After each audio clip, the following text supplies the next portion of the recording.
you got the remedy. My name is Dr. Socrates Sierra.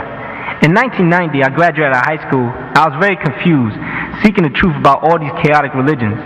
When I got in contact with the Ansar Allah community, I read my first book, Could Jesus Transform Himself? Then the master teacher, known to us as Imam Isa, brought me to an uplifted state. I seen everything much clearer. I joined the Ansar Allah community in 1991 and became a young disciple of the Lamb, where I walked with the Lamb and have gone through all the different many religious schools of thought. Now, in 1996, I'm an owner as well as an operator of a Holy Tabernacle bookstore in Sparta, Georgia. In just 6 years, I've been lifted to such an elevated state that no other teacher could take me in my day and time. Now I'd like to give you a chance to hear the true teachings of the most profound teacher of this day and time, Dr. Malachi York.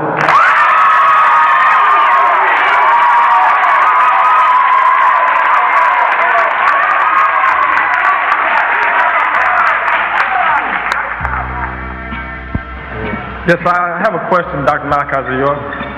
I went to the Nation of Islam temple and I was asking them questions about the holy tablets, and they threatened me and they kicked me out. Is there any other way that I could reach them with this information or another approach? The Nation of Islam, because of the holy tablets and Al's Quran, they got to come home.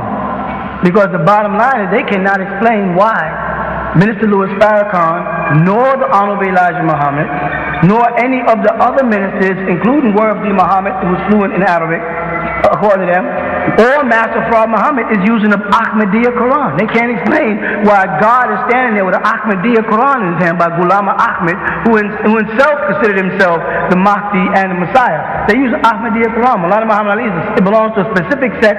It comes out of Lahore, Pakistan. They can't tell me why God is standing there with Ahmadiyya Quran in his hand when God is supposed to be the one to reveal the Quran to Muhammad. He should have the original tablets in his hand, or at least a copy that is perfect before they burnt it, or before Zayd and them rewrote it. You know what I'm saying? Speaking of Ahmadiyya Quran, look at it like this here. The Honorable Elijah Muhammad's name was originally Ghulam Bogan, and the man who was the spirit behind the Ahmadiyya movement, his name is Ghulam Ahmad. You think this is a coincidence? No. But in the history of the Nation of Islam, they don't tell people about how the Honorable Elijah Muhammad was once a member of the Ahmadiyya or influenced by the Ahmadiyya, and that's the result of that guy, Dr. Abdullah Muhammad, who his son, Warabdi Muhammad, is now trying to pass off as Wallace Dodd Ford, or W.D. Farad, or W.F. Muhammad. Honorable Elijah Muhammad changed his name several times. When they speak about me changing my name, his name was Robert Poole Elijah.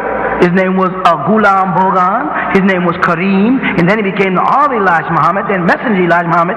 They have changed their names also, because as you progress and you learn or you move forward in schools, you automatically move up the ladder. You follow?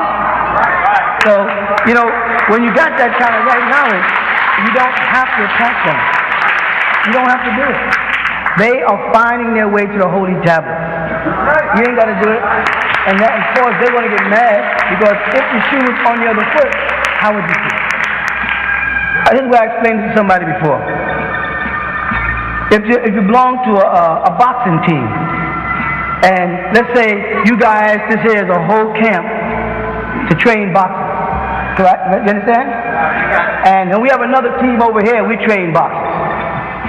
Now, you go to the fight with your boxer after y'all have trained him, he's in perfect shape, he tells you all the stuff he's going to do, the rights he's going to use, straight, the hooks, the uppercuts, he has all figured out. You understand? And he goes there, and he gets knocked out in the first round, the first couple of minutes. On the way back to the camp, how do y'all feel? Your champ. Y'all trained him. He was in the ring sparring, knocking people down and punching the bag and running around, and everybody's looking real good.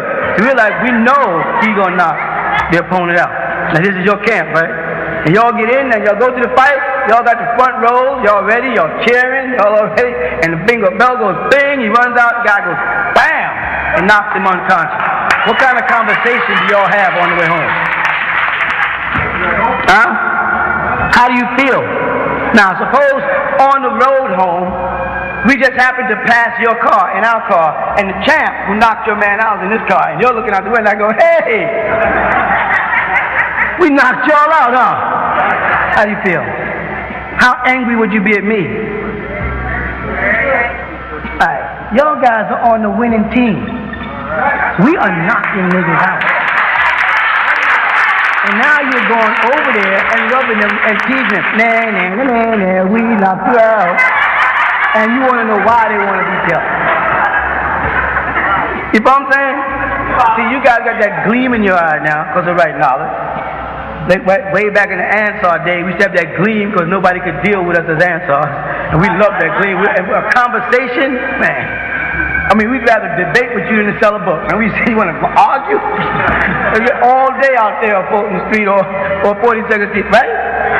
That's that. Y'all now got that dream. So I remember when we first came down here and we was first making the transition to the higher degrees here, right? From Ansar Allah, which is Islamism or Mohammedism, on up to right knowledge, and y'all was a little bewildered.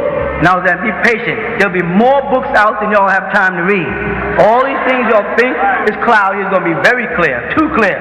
And you're going to have no competition, but y'all have look like I'm in class and I'm watching class, people ask questions going, I don't know. I don't know. Y'all couldn't answer the question. Y'all didn't have this look. Now that y'all got your own Quran, you got the whole holy tablet, you got a reference to go back to. You know what I'm saying? You got a whole series of books, and then every one of those little questions you had last year is somewhere answered inside one of the books. And sometimes you're thinking about something and the book comes out. And it's just what you needed to hear. You know, does Dr. Malachi hide the fact that he was Imam Mesa? You was able to go, check that out. And they read that, it goes, bam, slap upside the head. That gleam is back in your eye because you got all this right knowledge. You don't have to be the aggressor. Y'all can just relax. Because Allah is going to do it. You follow what I'm saying? Because you're talking to Muslims. Allah is going to do the work when you're talking to Muslims. Yahweh is going to do the work when you're talking to evil Israelites. You follow what I'm saying?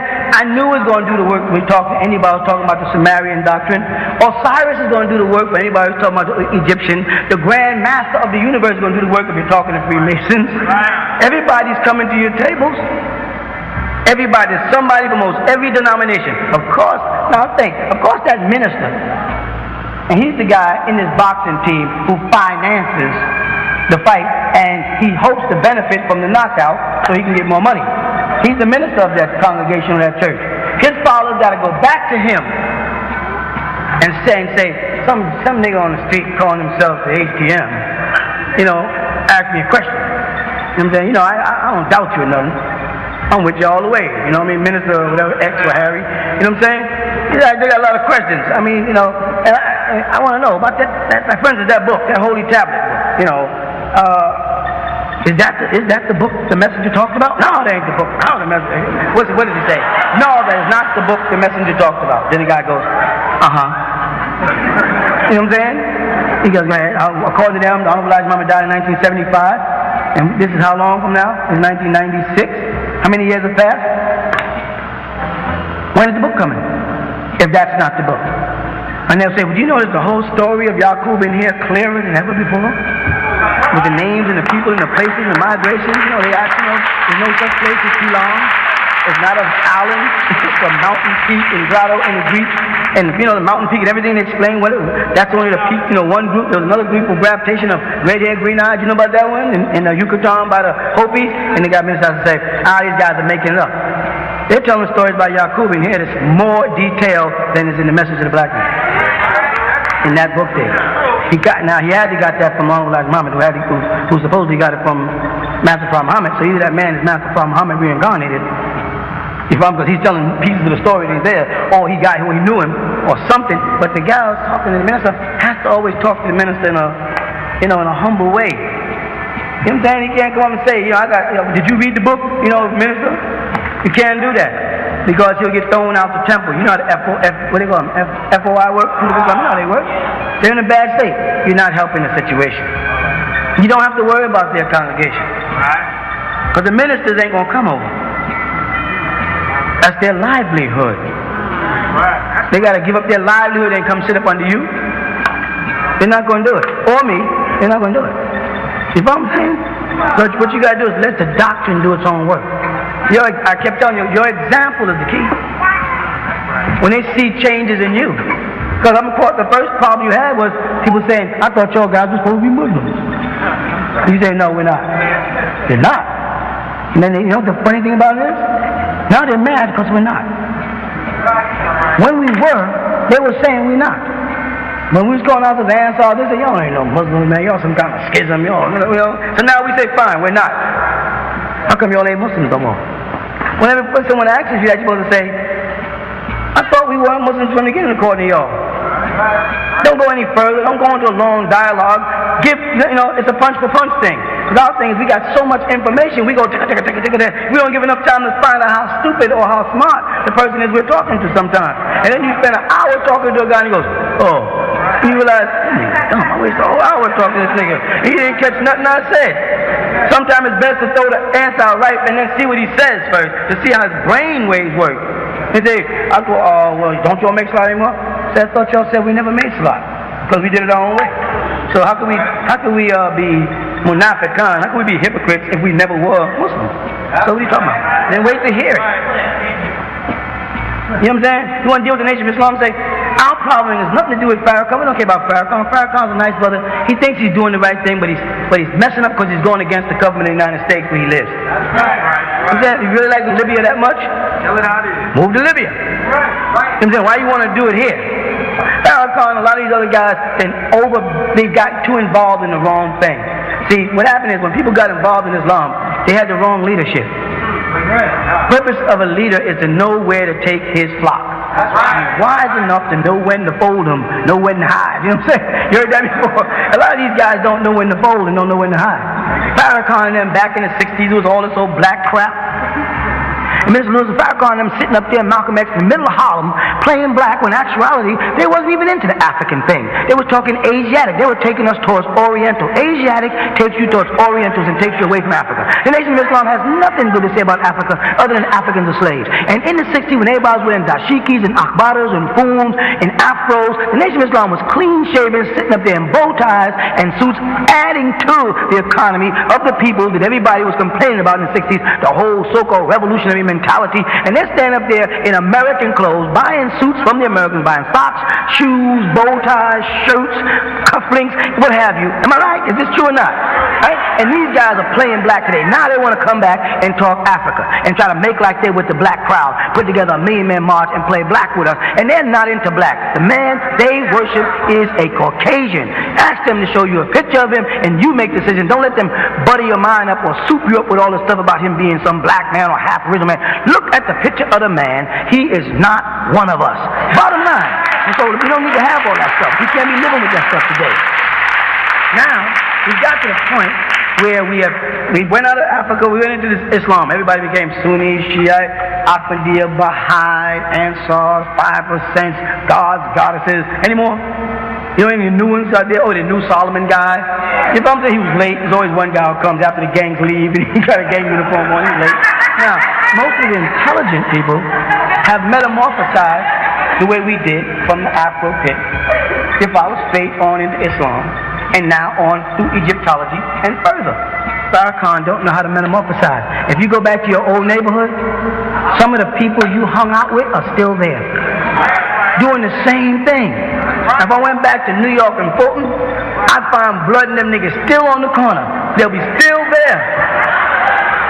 You know what I'm saying? You drive by and they're hanging there going, still in my day, still doo-wop and singing songs that go back to Silhouette. You know what I'm saying? Or Wind.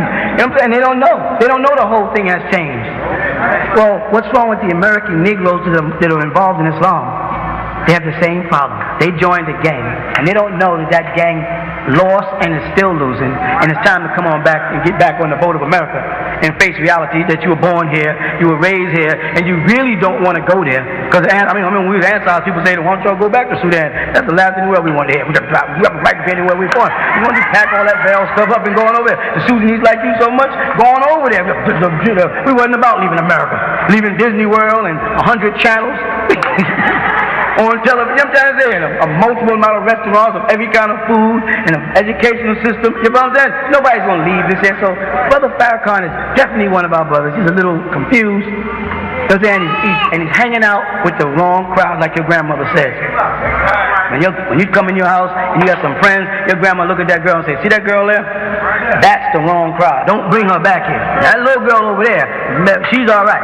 That one over there, Shaniqua or Zuquana, don't bring her back in my house no more. I don't want you hanging out. You heard that before? Well, now I'm like a grandmother talking to all these leaders. Listen, fools. I was more Muslim than all of y'all. None of y'all spoke the language. None of y'all knew anything about it. I was there. I'm telling y'all, get away from that girl there. Libya, she's crazy. Get away from them Saudi Arabia. They're crazy. Get away from that Islam. Give them, that's a bad person to hang out with in this day and time. Poor leadership. It's a problem. Leaders are tripping and they grab Islam and they don't know what else to grab onto. Because they really are not as intelligent as they say they are. Because I'm going to tell you about truth. When you use the word truth, it doesn't have any denomination affixed to it. You hear me? When I say truth, truth ain't got nothing to do whether you're Christian, Jew, Muslim, Buddhist, Hare Krishna. Truth is, and that's why I said that when we was making that transition. Truth is truth. I was saying truth is not being Muslim, truth is not being Christian, truth is truth. If a Christian is talking to you, and I know you encountered this when you're out there, if a Christian is talking to you and they're speaking the truth, what do? Then you say, that's true. They say, well, I know that Jesus and them prostrated. You say, that's true. They prostrated before a Muslim, so it ain't a Muslim prostration thing, it's a Christian prostration thing, because the Bible, I heard Muslims say, didn't Jesus prostrate in the Bible? We used to say that. A smart Christian would have said, yeah, Jesus was 2,000 years ago, and Muhammad was 1,400 years ago. So prostration is a Christian thing that Muslims plagiarize. And we'd be going, we'd have to say, that's true. Why? Because truth does not have any association with anything but, and truth manifests as facts. Most leaders can't deal with truth. What makes us strong is we always told the truth about what we taught. It was always just the truth, plain, simple truth. You know what I'm saying? And so when we make a transition from Ansar into Nuwapo, as long as we tell we ain't got nothing to worry about. People said, how come your organization is growing? We're growing faster than we've ever. I know y'all know. I don't know if you know how fast we are growing. We're growing phenomenally fast all over the place. How could you do it? Because it wasn't about Ansar. It's because Imam Isa went before an audience and always said the same thing. Don't believe me. Check it out. Look it up.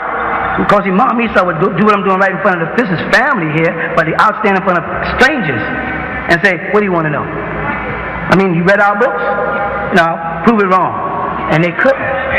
And I said, now on my way out of the school, that degree, Islamism, Mohammedanism, on my way out, I'm going to leave you a little something. I mean, it's called a 360 question. I'm going to leave you a little something so maybe y'all can get your stuff together, show you how weak it is. If you ain't bad, you think it's not dropping this in there. Y'all take this with you. I'm going over here to Egypt. I'm going back towards home now. It's nice carrying here with you. You understand? But y'all get yourself together because you're not as bad as you think you are. You understand? You just got to have a shrewd mind to avoid the obvious question as an answer. What's the obvious question as an answer? How can you be a helper of Allah? If Allah don't need no helpers. Now I can answer questions and stick answers because I'm Ansar. I was it. But they didn't have enough intelligence. They were too busy. How can you be a helper of Allah? No way. Because Allah is a summit. Right? But they never had enough sense to even ask me that question. If they asked me that question, you know what I would have had to do? Go, And if they asked it right and was enforced it and someone knew Arabic and they went and quoted the Quran and kept it and said, well, we say, Ya ayyuhal ladhina amanu kulu ansar like that. That says, Ila hawariyuna. That's Jesus' disciples. That ain't you. We'd have to go, You follow? Now, when I was Ansar and dissecting the Quran, what was my biggest problem? As long as I was a Muslim reading the Quran like everybody else, you know what I'm saying? قُلْ أَعُوذُ بِرَبِّ النَّاسِ مَلِكِ النَّاسِ إِلَّهِ النَّاسِ مِنْ شَرِّ الْوَسْوَاسِ الْخَنَّاسِ الَّذِي يُوَسْوِسُ فِي صُدُورِ النَّاسِ مِنَ الْجِنَّةِ وَالنَّاسِ صَدَقَ اللَّهُ الْعَظِيمُ. When the time came when people said, yo, Mom, why don't you translate the Quran for us word by word? And I was like, sheesh, that's difficult.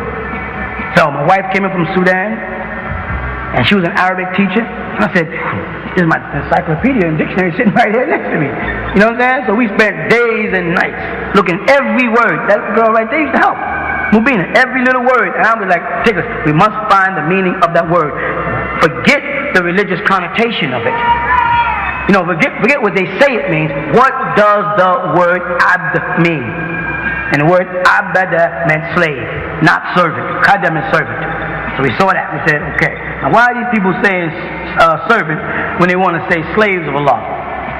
It must be something else. See, right knowledge, Anunnaki versus Lulu Amalu tells you why abd is there now. But they can't call themselves slaves because a slave is a worker. We know what the primitive worker means now. Okay. But as we went through it word by word, then I came across mistakes. You know what I'm saying? Was that you don't see when you're doing tajweed or tartil. That's the way they recite the Quran. That's done in a way to make you not see things. They created a grammatical structure after the Quran was already revealed to Muhammad with letters and alterations. We talk about it enough in our books, you know what I'm talking about, which makes it impossible for you to see the error. You know what I'm saying? Because you're so busy. If you say Bismillahir Rahmanir Rahim, you never hear L.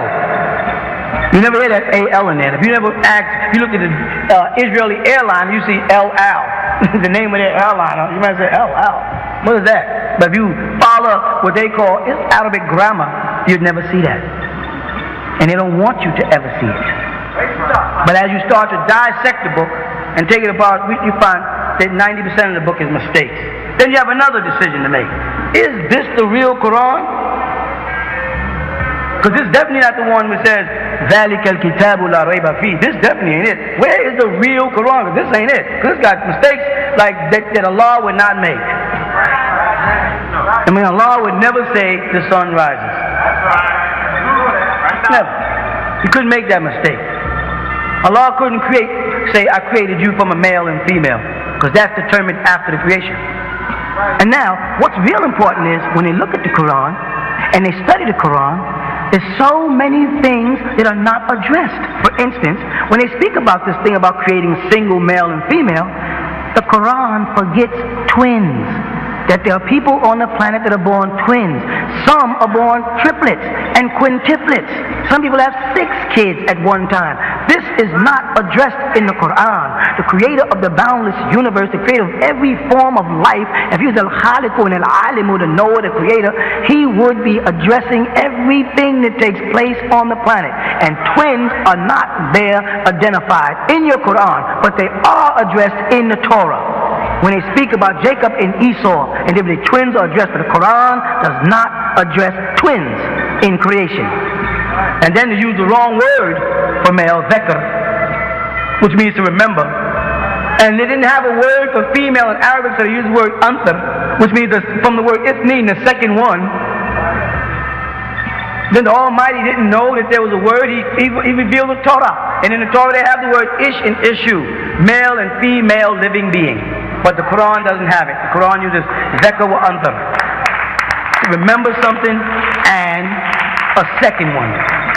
Allah doesn't know that. You start seeing that when you go, Because most of the time when you're talking to Americans, you don't bother reading Arabic when you're taking in class. You just read Arabic and then go to whatever translation you're using because it's easier to explain it.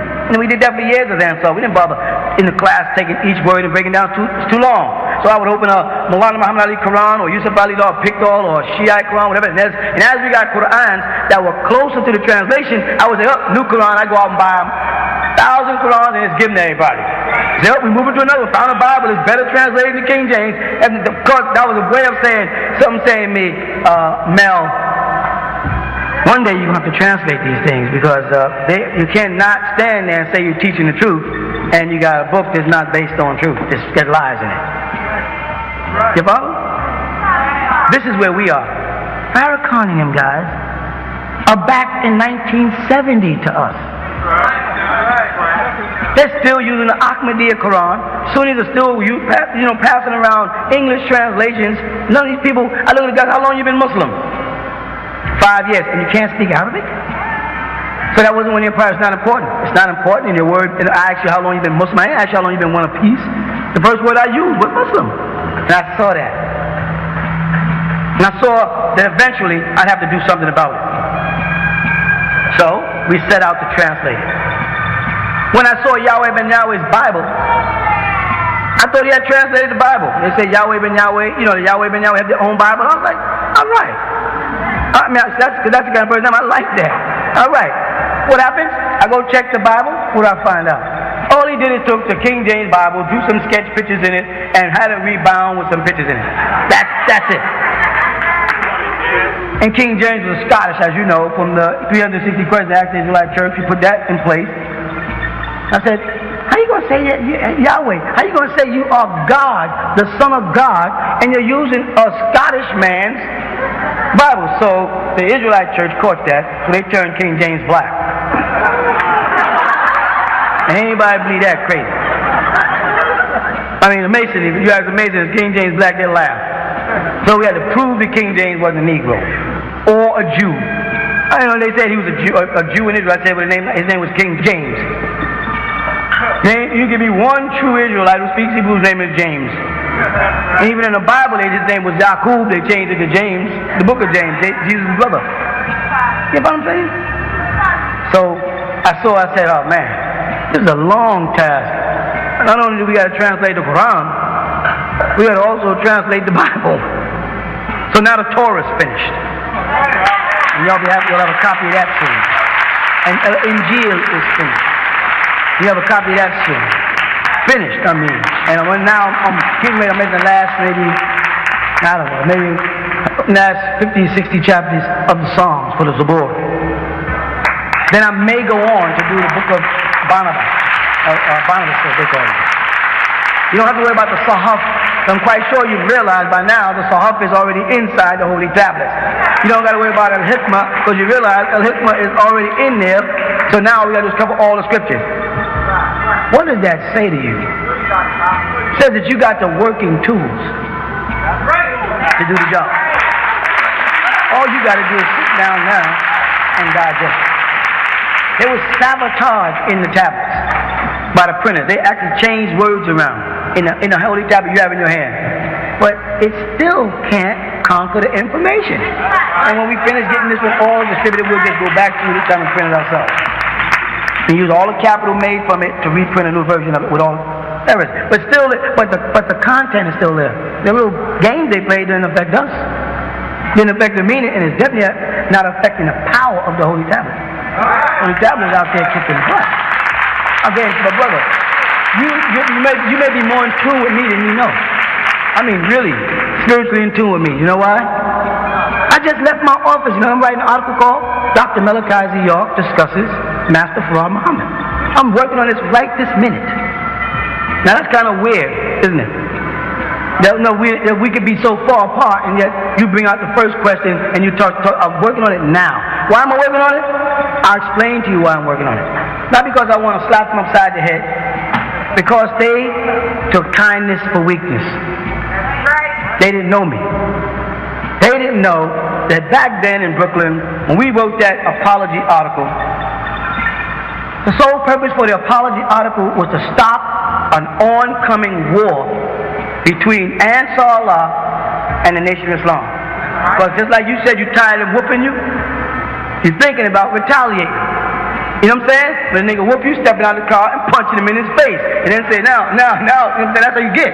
And we took abuse as Ansars from the Sunnis, from the 5%, and all I kept telling the brothers, we have the truth. That's why they want to hit us. Because when a man swings at you physically, it's because he's been defeated mentally. He don't know how to handle us. They want to classify us as a religion, and I say we're not religious. We're a fraternity and a sorority. That eliminates the possibilities of you ever being called a cult. They never called a Freemason, Knights of Columbus, none of them have ever called a cult. So you eliminate that when they say, what are y'all? What's your religion? We don't have a religion. We're a fraternity and a sorority. The elders had orders. And then had sacred societies. The Essenes was an order. They call it the Essene order, not church, not a religion. Don't fall for the game. So when you fall in that game, you fall in the trap. The trap is you become classified as a cult, and you must first define what you believe about God. Right? And then you're caught. They say, what do you believe about God? You say, I don't believe in God. Oh, so you're an atheist. You know what I'm saying? And you got to tell them, in order for me to be an atheist, I got to believe in God. I got to believe in theos to be an atheist. To be against theos, I gotta at first accept that there is a theos. So I can't be an atheos if I don't believe in it.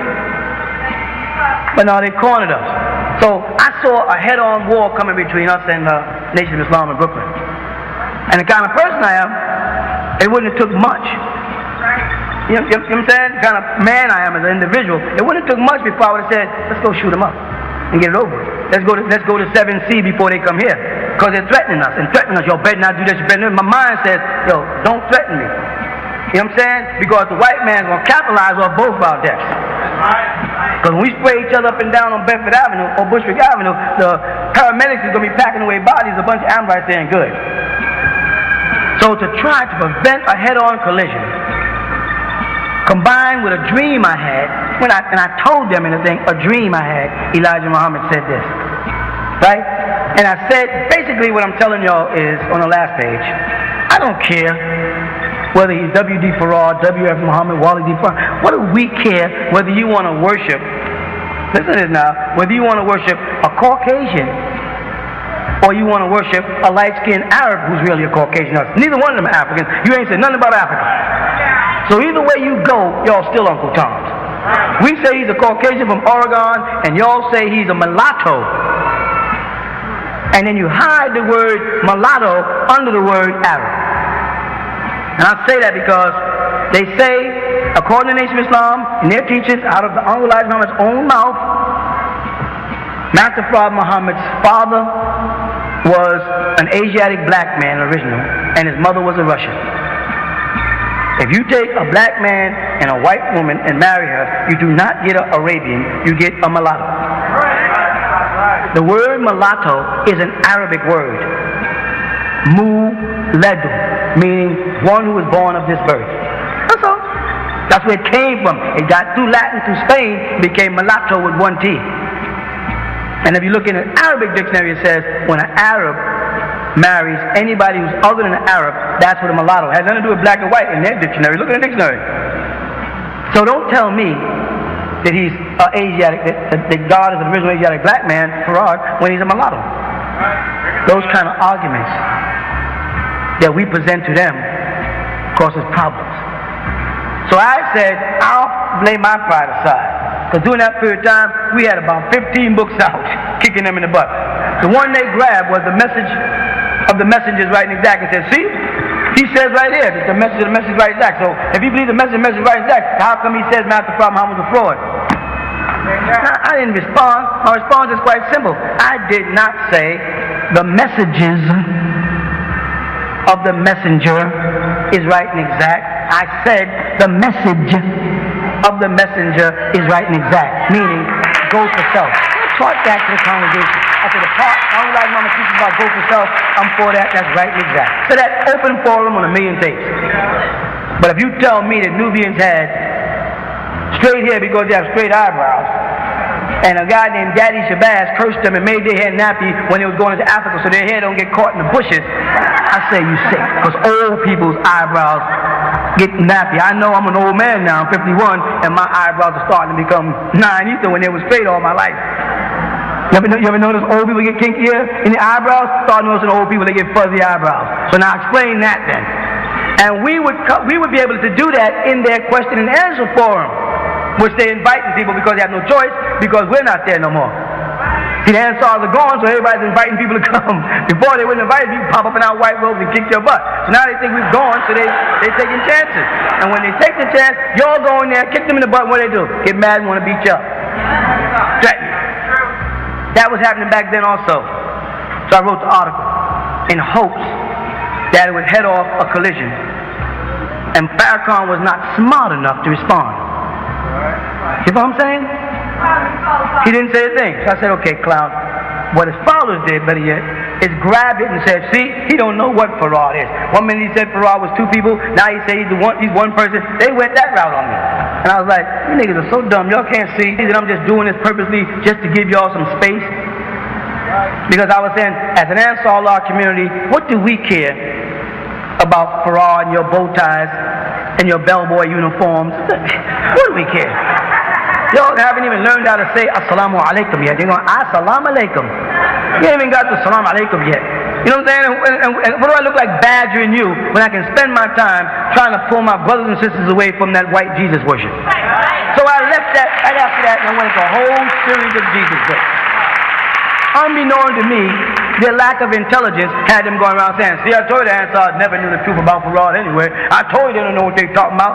You know, that's what they were doing. I'm going just here. And I've been letting that get away all the way up until recently, when Dr. Khalid, who's starving for power because he can't get the mosque on 116th Street that Conrad has, the brother who Farrakhan put in charge, and he's mad because he can't get that position, so he turns around in the lecture and says, somebody says in a question and answer, oh, what about those guys in the cowboy clothes? First of all, what a lot of Nubians don't know is cowboy clothes are Nubian clothes. The Caucasians didn't have no cowboy clothes on when they came over here from Europe. They came over here with lace. Let's look back at George Washington and them and see how they dressed. They came over here dressed in lace and little dainty clothes. They got the concept of cowboy clothes, cowboy boots, the hats from the Native Americans, the Indian Joe hat, and the Mexican sombrero, and the cowboy boots from the Mexican shoes. The whole concept of cowboy came from Nubians, people of color. It has nothing to do with the Amorites. So don't say it's wrong for a black man to put on cowboy clothes, because cowboy clothes belongs to our Mexican or Mexican brothers. It belongs to our Native American brothers, and they are family. So we can wear cowboy clothes. Alright? And in reference to the brother Dr. Khalid, I like the brother. The brother is more intelligent than Minister Louis Farrakhan because he has done his African research. Plus the brother and me blend in complexion, first of all. We got a lot in common. He don't understand that they're not letting him up in authority because all the power elite in the Nation of Islam are all light-skinned people. And it's always been that way. I'm surrounded by ex-members of the Nation of Islam, and they constantly tell me that it was always the high yellow or the light skin or the red bone of our brothers and sisters who are in authority. Honorable Elijah Muhammad was light-skinned. Master Fard Muhammad was white. And Minister Louis Farrakhan almost looks white. That's the way it works down there. The thing is, they're not going to let that brother in there as that pure African. He's a true Melanite. That's why he's so sharp. He's on the ball. He's angry. He's a lot of things. I love the brother, even though the brother don't like me. The brother's welcome here in a family of people with a doctrine that represents him, where his complexion and him being himself is respected and his intelligence is respected. But there, he's always going to be considered the opposite of what Farad looks like. But I love the brother. He's welcome amongst us. I don't care what he says about me. He's my brother. We will go down together against the enemy. But I'm not worshiping no white man with him. There's no half white man, no half Arab. I ain't following that. You got to be African. What about those guys in cowboy clothes call themselves HTM, and their leader? He said, well, what's he? He says, sarcastic. So what is he calling himself now?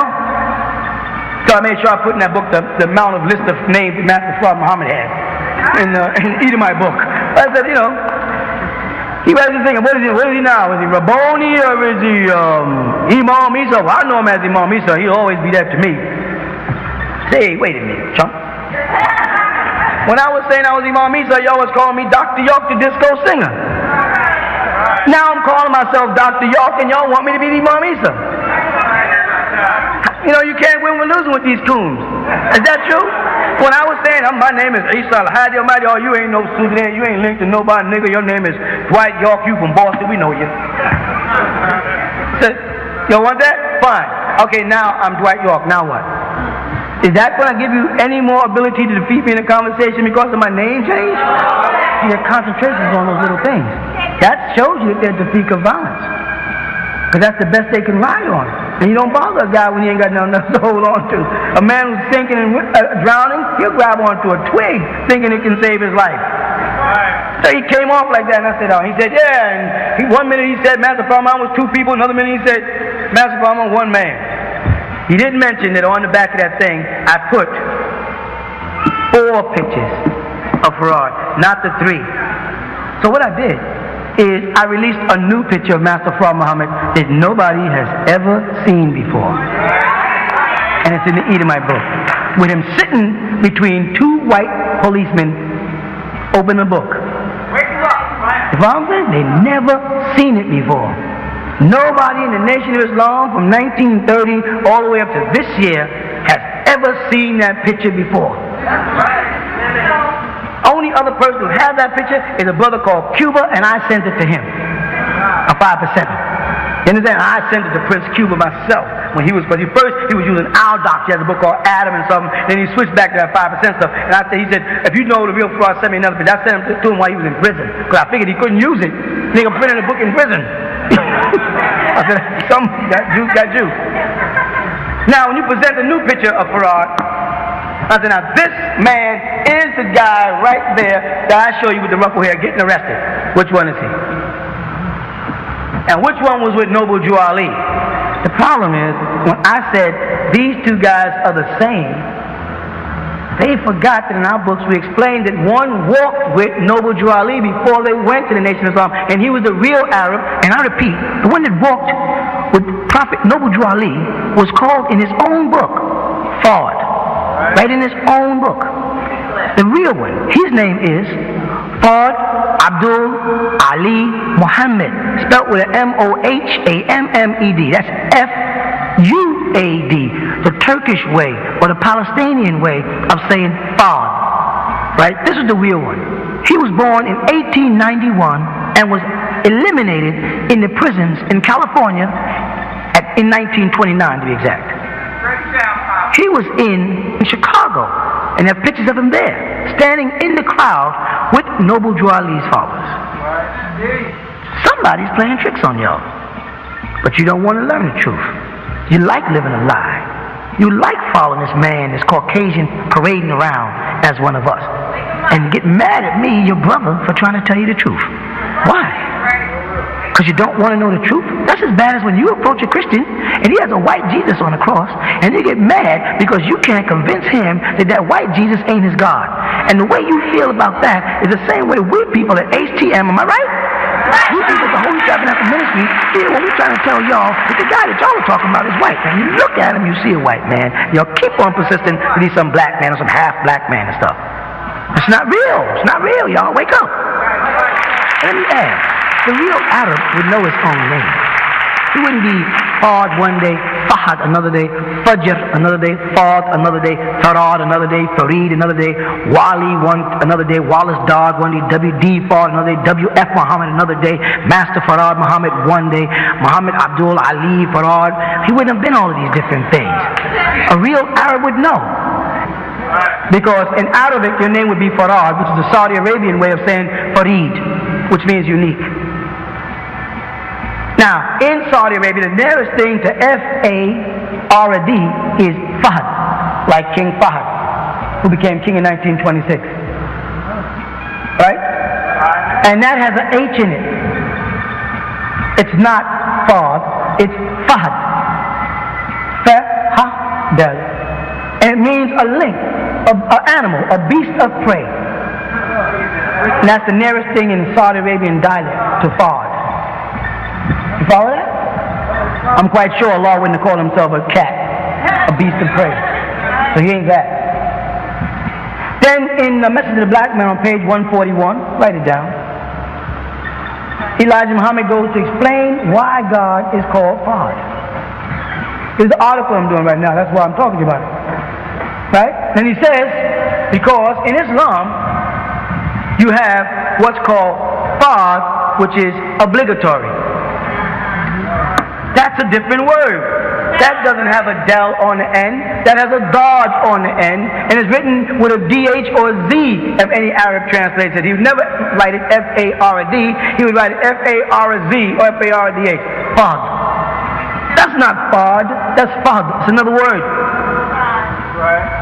So then he leaves in that same section and says, because he was the early morning, the dawn. Right, he puts it in the same book. That's not Fard. That's Fajr. That ends with a J. It's another whole name. And the root name of the word Fajr, if you write Fa, Alif, Raja, it means wickedness. Look it up. Fajr. When Americans say Salatul Fajr, it means wickedness. Go look at it in the Arabic dictionary. I'm quite sure he would not have called himself wickedness. There is no such thing as the island of Pelon, P-E-L-A-N. There's no such thing. It's Pelion. And it's not an island. It's a mountain. And this is in the Message of the Black Man, a book inspired by God. God would know that there's no island called Pilon. It's called Pelion, and Patmos is beneath it. It has nothing to do with the cave of Grata. The relationship to God and the devil there comes because in Greek mythology they say the Centaurus lives there, which is part man and part animal, which is where they get the symbol of the Mendez symbol, which we show you, symbol like this there with the Satan with the half man body. And that's why whoever the Masons gave him that was giving him the symbolism of the goat of Mendez symbol, of the pentagram. That's what they was telling them, but it was all Freemasonry. By the time it got out of Noble Jawali's hands was a Freemason, which I'm quite sure I've made clear to you all in that book with the pictures, the feathers, and the head of the temple had Sultan Lodge right on his hat. Something they can't disprove because I work with pictures. Them niggas there like to work with mouth. I just go find an article, and that's why they give me this article. Because if I say Farrakhan I'm going bankrupt, he need that $1 billion. They're like, oh, Farrakhan, he just bought new land. You see this clipped up in the newspaper, you go, really? Talk to me. Because I'm dealing with facts. I ain't got no time for that crap. We've been being fed crap for too many hundreds of years. Right now, we need facts. We ain't dealing with no facts. That's me. I ain't like you. I've Muslim my whole life. My thing is like, you got no facts, leave me alone. You understand? Don't tell me that's ketchup and it looks like mustard. In other words, don't tell me that man is black and he looks like he's white. And you can't tell me by looking at that man that he's black or half black, but he is not one of us. He's not a Melanite child. He's not a child of the sun. And this is very important too. Ask them to produce other pictures other than some side shot so you can look directly in his face and see his features. That's why they have to deny the pictures that the government has that proves that that was a Caucasian. Because when you look at those pictures, you can't pass him off looking at his lips and his nose and his facial structure. You can't pass him off as no Arab or no Indian. He is a Caucasian. So they had to actually reject their own savior because the government had got pictures of him when they arrested him. They admit in their teachings that Master Farad Muhammad was arrested. If Master Farad Muhammad was arrested, the government took mug shots of him and they have him on file, and fingerprints and blood type. He has A blood, which is Caucasian blood, not O blood, which is Nubian blood. They have his fingerprints and they match the fingerprints to the man who they admit was arrested, and that's the front shot of him that's in our books. And the shot sitting down with the two Caucasians reading a book, and that's the same man. That man, so ask them, produce more pictures of him then. Send out more pictures, put out some side shots. Put a picture of him and the Honorable Elijah Muhammad sitting together, walking and talking together, or at a dinner together, or at the temple. Send us pictures of him standing up in front of the congregation. You got one picture, and it's a side mantelpiece picture holding a book, and that's your foundation for his nationality, and that's the picture I direct my love and my prayers and my worship, saying all praise is due to Master Prophet Muhammad who came in the person of Allah. I'm supposed to base it on a side shot of a photo taken back in 1930, you say?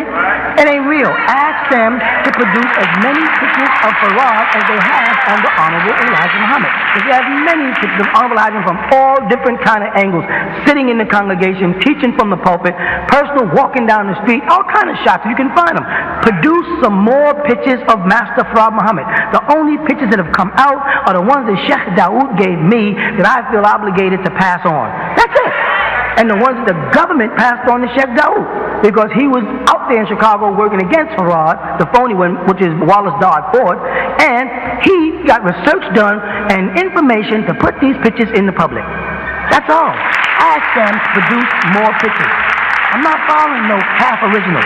I'm not following nobody who's mixed, diluted, and tampered, who ain't holy, al-Qudus. I'm not following that with you, so don't get mad at me because I keep trying to stress that that man is not one of us, because point blank, if he was one of us, you wouldn't have to explain how he's half this and who mixed in with that. I'd be able to look at him and see. I'm not having no problem looking at Dr. Khalid asking if Dr. Khalid one of us.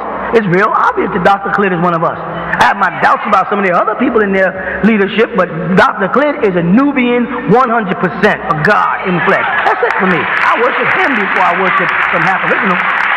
So, again, to deal with them on that level, let me do my job. They're having so much going on in the kingdom. This new guy, Solomon, threatening to kill everybody, and Silas said he was going to join Farrakhan and turn around and call Farrakhan a hypocrite. And they got problems. Just like I said about the Amorite in the beginning of this year, just step out the way, leave them alone. I guarantee you, they're going to come to your class. And then you say, our teacher told us we should not debate with y'all. because y'all are still Muslims. You know what I'm saying? And the answer is, can a Muslim be fooled? Yes, nowadays. Before, when we was Muslims, we was saying, not nowadays. Now that we're Muslim, the answer is simple, yes, nowadays. You understand what I'm saying? So let it happen. Go ahead. I have a question. Someone in class asked me that before you taught us about Master Farad Muhammad being from Venus, now you're explaining to us about a third Farad. I really don't know how to answer that question. I'd like to know if possible, can you expound upon it? When they say Venerian, that's a real good question too. Someone asked me about it before. Valiant Thor and these guys can be born here and be a Venerian. Now there are Martians. Let me talk about that. When I said there was life on Mars, nobody believed me. But I told y'all right after that, I said, but when Wahid says it, then niggas don't believe you. Now, it's general consensus that there is life on Mars. Fortunately for you, the Holy Tablet was out before they made the public statement, so you can flip right there and say, he told us that before the government approved it. There are people being born here and transported there. They've been living there and breeding there. So if they live and breed there and they come here, in other words, if I am from, where are you from? Where were you born? Antigua. Okay. If you have a son born here, he's an American. Right? Now, if his wife is from Antigua and you're from Antigua by blood, by nationality, by reality, he is Antiguan. But he's born here, he's a American. That's why I pointed out his complexion is like an Hindu for you. If also, when I speak about them, I did mention in the book to you that notice that don't think Valiant Thor is a European. He's Hindu. Now, who controls the Kingu project in the Holy Tablet? Where'd they come from? Where's Nineveh? What planet were they on when they got kicked off to go here? They was on Sin, which is another name for the moon. You follow that? That's where they made their base on Venus. And the government right now has moon projects. They're finding faces on the moon just like they found on Mars, where you know that the Anunnaki did all their clone. That was a form of Shimti before they came to Earth. Again, if the United States is no longer at war with Russia, what is the purpose of a shuttle? What does a shuttle do? Take people from one place to the next. So why do they keep calling these things they're sending up shuttles if nobody's being transported? They're saying now people go up there and stay for 6 months.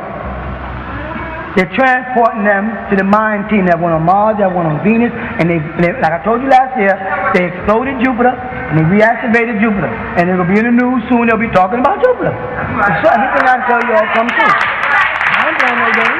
If you don't believe me, sometimes some of the things I tell y'all sound so far-fetched, y'all afraid to go teach them. Yeah, man, this is wow. How am I going to tell my mother this one? But then when it hits the news, you go running to our you go, man, government said life on Mars. Now what? Now you with me. Be with me even when it sounds crazy. Because it's going to confirm itself. You know what I'm saying? The answer to your question is yes. Yes, the third was the Venerian. The government placed him. He worked with Hitler, and Hitler was, remember I told you a long time ago that he was part of the Nazi Party, the father was a part of an old doctrine. The Nazi Party is the Third Reich, which is the Venerian and the Palladian project. Palladian. Yes. You made a statement. You said the Honorable Elijah Muhammad was a gray? Yeah, he's part gray. He's part of a breed. He's brown skinned. I explained that also in the book. Y'all guys gotta read. When you see one with a brown skin, you know that the grays have bred into them. You follow? He's not a part of the seed of the Meldikians transported here by the dolphins who are really called Hut. That's not what he is. He's from here, abduction and bred and planted to work with the Venerians. They always work like that. And right here in San Angelo, Georgia. You know Georgia was a hot spot. They got a whole city gray named after them, where they had the grays, and they used to bring them straight through on Eisenhower Boulevard, who's the one responsible for bringing them in. They got this thing laid out. That's why you cannot. Anybody here from Macon? Anybody ever live in Macon? What does Macon smell like at night? You know what it smells like? It smells like chemicals and feces. That's because that's where under it is where they're feeding graves. Chemicals, dead bodies. If you go to Macon tonight, I don't care, you'll smell it. Yeah, and that's what they were doing that until they transported them to Puerto Rico for another project. I'm gonna tell you about that. Why is it that I tell you all now they transported them to Puerto Rico. 6 months later we got chupacabra. Where it happened? How did it happen? How we know? Because we was told they're now transporting. I tell you, I said the brothers told me they're now transporting the graves because they're multiplying too fast over to Puerto Rico, and some of them even being mixed with reptilians, right? And boom, out of the water comes chupacabra. Yes. I have a question. I teach class, and someone had asked about the reptilians in Texas. Are they the new ones? The reptilian base? Well, it's supposed to be the reptilians eating livestock. Oh, that's the same one. That's is it chupacabra or chupacabra? ¿Tú eres español? Nobody speaks Spanish? It's chupacabra. That's the same one. The government brought them here. Puerto Rico was saying, you came over here and you bred some of these things and they got out, but they always escape. That's what Arrival is. You ever see the movie Arrival? Okay. If you see the movie Arrival, you see how those legs bend back on those creatures? Alright, remember that big disc? The largest satellite disc on the planet is in Puerto Rico. That's where they were going. Notice the men were all Spanish speaking. The clones. They had the movie out like they did with the other one with the disease, Ebola. They called it, what do they call that movie? Outbreak. They had the movie out before the incident broke out. They made a mistake. Well, chupacabra was transported from Puerto Rico here, and it's in Texas, and it's in northern Georgia. And the killer bees are coming this year. I told you all expect them. They're coming. They're all over the news now. When you see a bee, slap it. Go ahead. There's an article in Newsweek magazine that spoke about Bill Gates, who's they refer to in the computer world as the Antichrist. Do you have any information on him? When Reagan was president, Ronald Wilson Reagan was the Antichrist. When Pope Paul VI was the Pope, he was the Antichrist. The vicar translates in Latin to be Antichrist. Everybody wants to answer. You read the epistles of John, the brother of Jesus, when he speaks about the Antichrist, he says right there, they are already here. You know what I'm trying to say? This stuff that people are looking for. Muslims are saying, Masjid al-Dajjal. Masjid al-Dajjal is King Fahd. Right now, every description Islam gave about them, blind in one eye, tanks under the ground in Saudi Arabia, the United States got their biggest tank. What's the word tank in Arabic? Dabab. And if you say Dabab min al-ard, you're saying tanks that come out from under the earth. Saudi Arabia right now, the Wahhabi sect is it's Muslim. Islam is the devil's religion. They are the terrorism. They are here to terrorize the world. They are Satan's children, working for Satan. Every place they are, there's chaos. That's why I said that was a good place for us to hide. When I came on the scene to teach, I said I had to go somewhere where I can hide. Because in Islam, you're protected. You know it? Go to jail. And as soon as you become a Muslim, you're protected. In the Muslim world, you have this kind of protection because they're tyrants. They're devils in disguise. They worship the ground. See, Islam is reversed to logic. Islam says, Allah is somewhere. And they pray like this. Allah is there. And they pray like this. They say, we get up and make fajr, right? Which is the dawn. But it's got to be before the sun rises. They ignore the word salah, which really means the daybreak, and introduce a new word, fajr, for salah. It should be salatul falaq. But they say no, falaq is the darkest point of night. But the chapter the Quran translates, every translator daybreak, and not the darkest point of night. They say man was created from clay. No, man was created from water. No, Allah created everything in 6 days, and then he went on his throne. No, Allah merely said kun fayakun and things. It existed. With all that, Jesus is not a God, right? Jesus is the word of Allah and the soul of Allah. Jesus is not a God, but he's the word of Allah and the soul or spirit of Allah. Reverse, it's a spell-binding process. The information does not agree with anything. It doesn't make no sense when you really analyze it. It's what made us divide because we were Ansars. We had a doctrine that had been deciphered by the Muslims. And we were different from them. Had we Yes, when you're talking to them, you're talking to somebody with a spell to be there so deep, they got tunnel vision in a way where you cannot believe. Everything they're taught is the opposite. They make prayer at sunset. Right? Which is the end of the day. And the word they use is Maghrib, which is the west. Salatul Maghrib. Gharib, the west, which also is a word meaning a raven, a symbol in Islam of evil. You get the point? Everything about it is shaitanic. It is the devil's religion. It's not what Muhammad taught. Muhammad was a Freemason. You understand that? Muhammad was taught by a Christian minister who was also a Freemason, a Jesuit priest. And the Jesuit priests, the Jesuits are York Rite Freemasons. They go up a certain path, which I won't discuss, because y'all are Wednesday, not Tuesday, people. I can't give y'all secrets. But the Jesuit priests, they're a different group. Muhammad belonged to it. Ali belonged to it. Hassan and Hussein was killed because they wouldn't reveal the secret, just like Hiram Fifth was killed, because he wouldn't give the secret. Or Hiram Abi, his name is really. Yes? The island of what? Okay, good. Because everybody says Monroe. Yes, it's Monroe. Go ahead. French. Did you see the movie? Anybody saw it? What's the first word when you get to the island that you see on the screen? Very important, because that's in our doctrine. Java. It says Java. That's Javan. Jephthah's son, who married Iris the Hittite, who bred the Idonians of Greece. Another word for Edomite, Edonian. See the game? There's more to the movie than meets the eye. Go ahead. I didn't see it Nightmare Hall. I went to this movie because I assumed I'd be asked questions about it.